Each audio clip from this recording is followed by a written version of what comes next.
Born to a family of peasants in Siberia, Rasputin died a renowned figure and a confidant to the royal family. His spiritual prowess was employed by the queen to help heal her sick son, and his fame became so great that he died from assassination.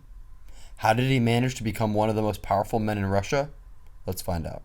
Born in Middle Russia as a peasant, Rasputin's youth and early childhood are a black hole about which almost nothing is known. Illiterate until his early adulthood, Rasputin became a strannik, which means a wanderer or a pilgrim. While traveling, Rasputin made a favorable impression on local religious leaders in several small Russian cities. He used these connections to meet Archimandrite Andrei and Bishop Chrysanthemos, who, impressed with Rasputin, gave him a letter of recommendation to Bishop Sergei. In the early 1900s, alternative religious movements such as spiritualism had become popular among St. Petersburg elites. Many of the aristocracy were intensely curious about the occult and supernatural at this time. Thus, as Rasputin first arrived to St. Petersburg, he captured the collective imagination of the time. His ideas and strange mannerisms made him the subject of intense curiosity of the city's elite, who were bored, cynical, and seeking new experiences during this period. In 1905, Rasputin had formed friendships with several members of the aristocracy,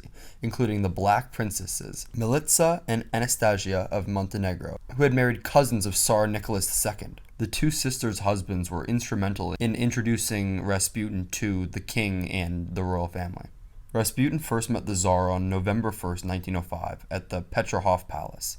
The Tsar recorded the event in his diary, writing that him and his empress consort made the acquaintance of a man of God. During the summer of 1912, Alexei Nikolaevich, the king's only son, developed a hemorrhage in his thigh and groin after a jolting carriage ride near the imperial hunting grounds at Spala, which caused a large hematoma. In severe pain and delirious with fever, the Tsarevich appeared close to death. In desperation, the royal family reached out to Rasputin. Rasputin wrote back quickly, telling the Tsarina that God has seen your tears and heard your prayers. Do not grieve. The little one will not die.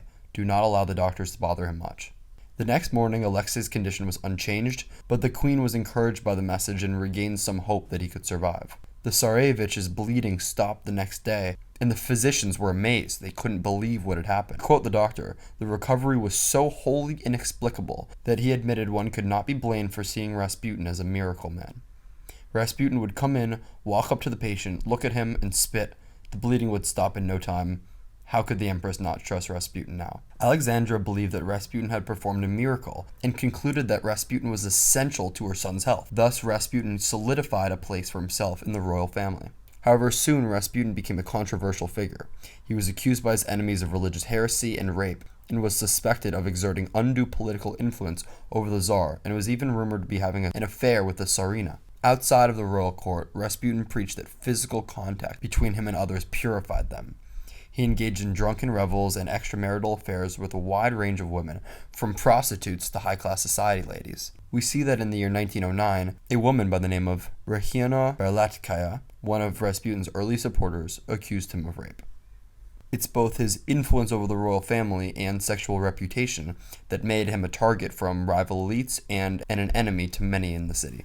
His assassination was plotted by many of Russia's elites, but the ringleader of sorts was a man named Yusupov.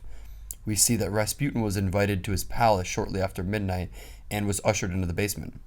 Yusupov offered tea and cakes which had been laced with cyanide. After initially refusing the cakes, Rasputin began to eat them. To Yusupov's surprise, appeared unaffected by the poison.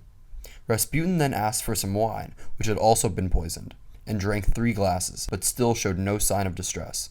At around 2:30 in the morning, Yusupov excused himself to go upstairs, where his fellow conspirators were waiting. He took a revolver from Pavlovich, then returned to the basement and told Rasputin, "You better look to the crucifix and say a prayer." The conspirators then drove to Rasputin's apartment, with one of the men wearing Rasputin's coat and hat, in an attempt to make it look as though Rasputin had returned home that night. Upon returning to the palace, Yusupov went back to the basement to ensure that Rasputin was dead. Suddenly, Rasputin leaped up and attacked Yusupov, who freed himself with some effort and fled upstairs. Rasputin followed Yusupov into the palace's courtyard, where he was shot by another of the co-conspirators. Rasputin collapsed into a snowbank. The conspirators then wrapped his body in cloth, drove to a bridge, and dropped his body into the river. Dr. Caroline Harris of the University of Toronto notes that the actual circumstances were apparently less dramatic than Yusupov's account. Rasputin's daughter recorded that her father disliked sweet foods and would not have eaten the supposedly poisoned cakes. An autopsy account shows that there is no record of poisoning or drowning, but simply records death by a single bullet fired into the head at close range. Still, the lore of Rasputin lives on, over a century later. But is that all that should be remembered? First, we must look to how Rasputin rose to power. He used connections. Rasputin skillfully employed many of Robert Greene's 48 laws of power to his advantage. We can see that he learned how to keep people dependent on him as he convinced the queen that only he was able to heal her sick son. We also see that he played to other people's desires and became what they wanted him to be. At a time when everyone was bored, he became a spectacle. If you can understand where people are, you can understand what they want and play to their deepest fantasies and emotions. So, how did this man born a peasant rise and become one of the most powerful and influential men in Russia, worthy of assassination? Well, he played the game. Think about life as a game of chess. You waste time by arguing about the rules or trying to get people to switch to a different game, but the key is to play the game masterfully, dancing your pieces across the board, mesmerizing the other players, and blindsiding them with victory. We here at Max Depth sincerely hope you enjoyed this video. We're going to keep creating content we're proud of, and we hope you guys follow along on our journey.